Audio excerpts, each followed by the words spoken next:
এখন আমরা লিখব, মনে করি কোনো তাপগতীয় সিস্টেমের চাপ, আয়তন, তাপমাত্রা, এন্ট্রপি এবং অভ্যন্তরীণ শক্তি যথাক্রমে পি, ভি, টি, এস ও ইউ। এই চলক রাশিগুলো আমরা জানি।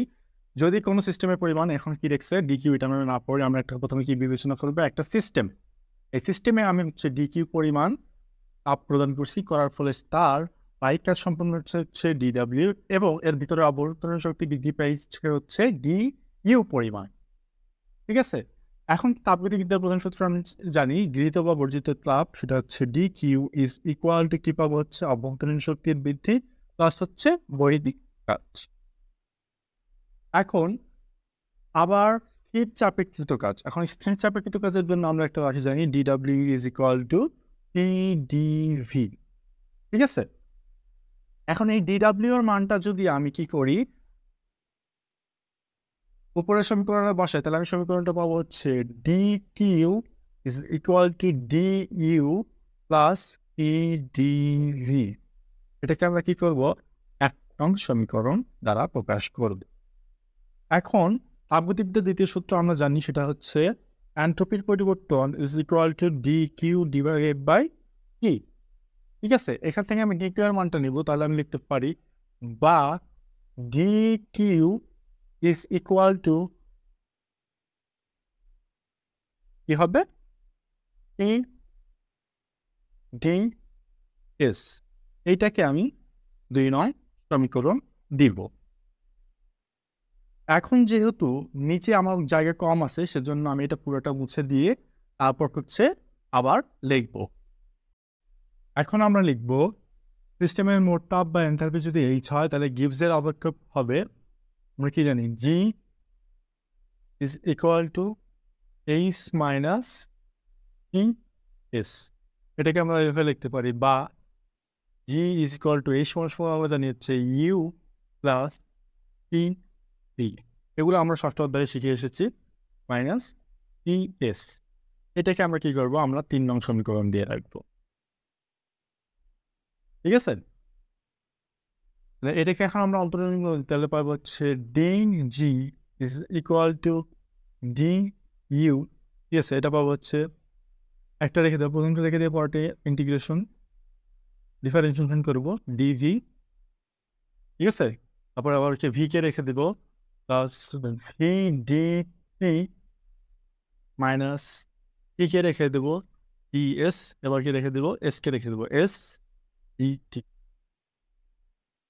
পরবর্তী লাইনটা যদি করি, এই মানটা যদি আমরা খেয়াল করি, বা D G is equal two, এটা হচ্ছে আমার 1 নং সমীকরণে হচ্ছে দেওয়া আছে, এটা সমান সমান দেওয়া আছে হচ্ছে D Q is equal to D U plus P D Q.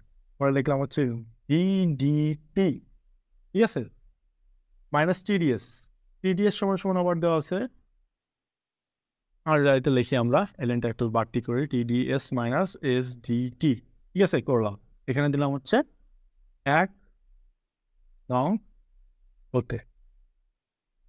ঠিক আছে, 1 নং হতে।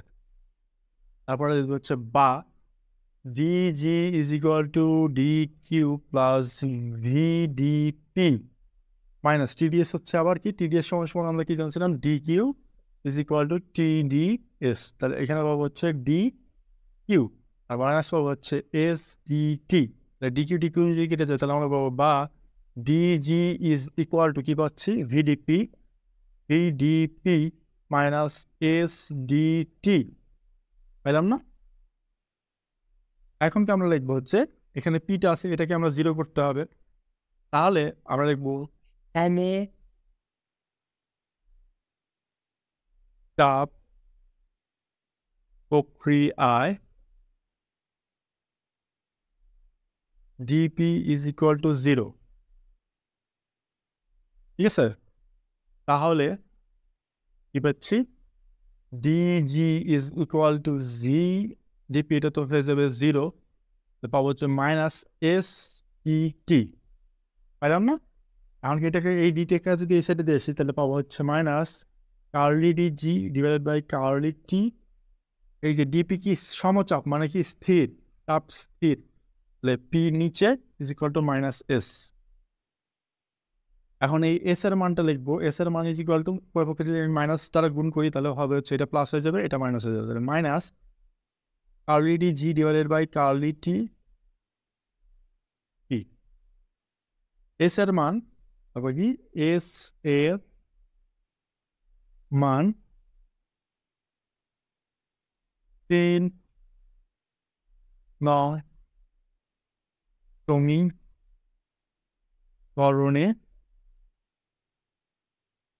বসিয়ে পাই। ঠিক আছে, 3 নম্বর সমীকরণে এটা, তাহলে G is equal to H minus T.